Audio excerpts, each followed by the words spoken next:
Hello guys, welcome to my YouTube channel Amaya's vlog. ഉപയോഗശേഷം മുട്ടത്തോട് വലിച്ചെറിയാറാണ് പതിവ്.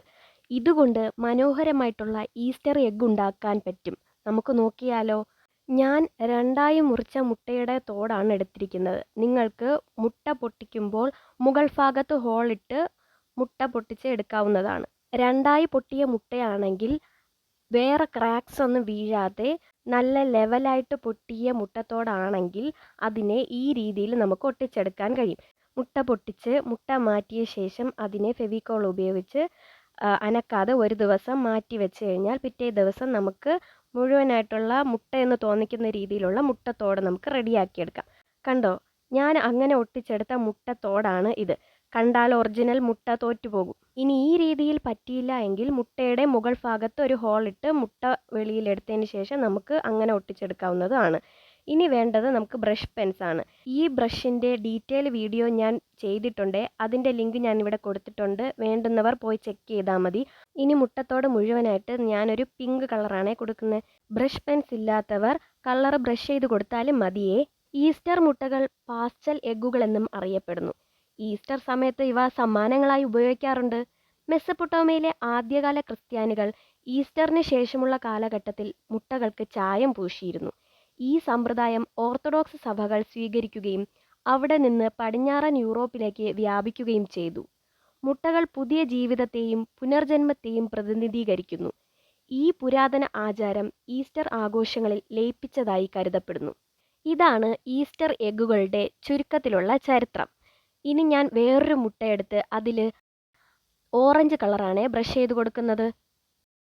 ഈസ്റ്റർ മുട്ടകൾ യേശുവിൻ്റെ ശൂന്യമായ ശവകുടീരത്തെ പ്രതീകപ്പെടുത്തുന്നു. ഇത് മാത്രമല്ല, ഇതിനു പുറമെ ഈസ്റ്റർ എഗ്ഗുകളെക്കുറിച്ച് നിരവധി കഥകൾ പറഞ്ഞു കേൾക്കാനാകും. ദുഃഖ വെള്ളിയാഴ്ചയിലിടുന്ന മുട്ടകൾ 100 വർഷം സൂക്ഷിച്ചാൽ വജ്രമായി മാറുമെന്നാണ് പറയപ്പെടുന്നത്.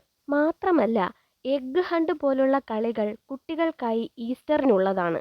വേവിച്ച കോഴിമുട്ടകൾ, ചോക്ലേറ്റ് മുട്ടകൾ അല്ലെങ്കിൽ മിഠായികൾ അടങ്ങിയ കൃത്രിമ മുട്ടകൾ എന്നിവയായിരിക്കാം. അലങ്കരിച്ച മുട്ടകൾ കുട്ടികൾക്കായി ഒളിപ്പിച്ചിരിക്കുന്ന ഒരു ഗെയിമാണ് എഗ്ഗ് ഹണ്ട്.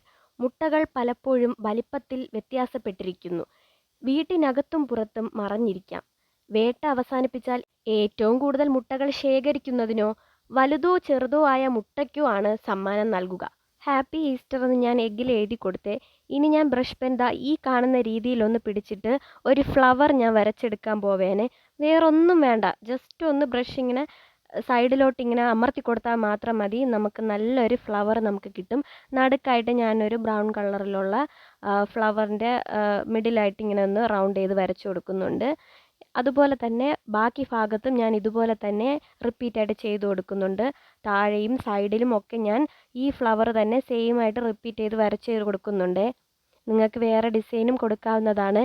എനിക്ക് സിമ്പിൾ എന്ന് തോന്നിയത് കൊണ്ടാണ് ഞാൻ ഈ ഒരു ഐഡിയ തന്നെ ഫോളോ ചെയ്യുന്നത്. ഈസ്റ്റർ എഗ്ഗുകളുടെ ചരിത്രം കേട്ടില്ലേ? എങ്ങനെയുണ്ട്? ഈസ്റ്ററിന് സമ്മാനങ്ങളായി കൊടുത്തിരുന്ന ഈസ്റ്റർ എഗ്ഗുകൾ നമുക്കും ഉണ്ടാക്കി സമ്മാനങ്ങളായി കൊടുക്കാം. വെറുതെ മുട്ടത്തോടുകൾ പാഴാക്കി കളയാതെ ഇതുപോലെ അടിപൊളിയായിട്ടുള്ള ഈസ്റ്റർ ഉണ്ടാക്കി കൊടുത്തോളൂ. അടുത്ത് നമ്മൾ ഓറഞ്ച് കളർ കൊടുത്ത മുട്ടത്തോടിലും ഞാൻ ഹാപ്പി ഈസ്റ്റർ എന്ന് തന്നെ എഴുതി കൊടുക്കുന്നുണ്ട്. പക്ഷേ അതിന് ഞാനൊരു ബ്രൗൺ കളറാണ് ഞാൻ കൊടുക്കുന്നത്. ഹാപ്പി ഈസ്റ്റർ എന്ന് എഴുതി കൊടുത്തിട്ട് ഞാൻ ഡാർക്ക് ബ്ലൂവിൽ ഡോട്ട്സ് ആണ് ഇട്ട് കൊടുക്കുന്നത്. നിങ്ങൾ ചെയ്യുമ്പോൾ എപ്പോഴും ലൈറ്റായിട്ടുള്ള കളേഴ്സിൽ ഡാർക്കായിട്ടുള്ള ഡിസൈൻ കൊടുക്കാൻ വേണ്ടി ശ്രദ്ധിക്കണം. അങ്ങനെ ആകുമ്പോഴാണ് നമ്മുടെ സമ്മാനമായ ഈസ്റ്റർ എഗ്ഗ് അതിമനോഹരമാകുന്നത്. കണ്ടോ, നമ്മൾ ഈസി ആയിട്ട് പാഴായി പോകുന്ന മുട്ടത്തോട് ഉപയോഗിച്ചുകൊണ്ട് ഉണ്ടാക്കിയ സമ്മാനം എങ്ങനെയുണ്ട്? എല്ലാവരും ട്രൈ ചെയ്ത് നോക്കണേ. വീഡിയോ ഇഷ്ടമായെങ്കിൽ ലൈക്ക് ചെയ്യുക, ഷെയർ ചെയ്യുക, നിങ്ങളുടെ അഭിപ്രായങ്ങൾ കമൻറ്റ് ബോക്സിൽ രേഖപ്പെടുത്തുക. ചാനൽ സബ്സ്ക്രൈബ് ചെയ്ത് സപ്പോർട്ട് ചെയ്യുക. അപ്പോൾ അടുത്ത വീഡിയോ ആയിട്ട് കാണാം. ബൈ.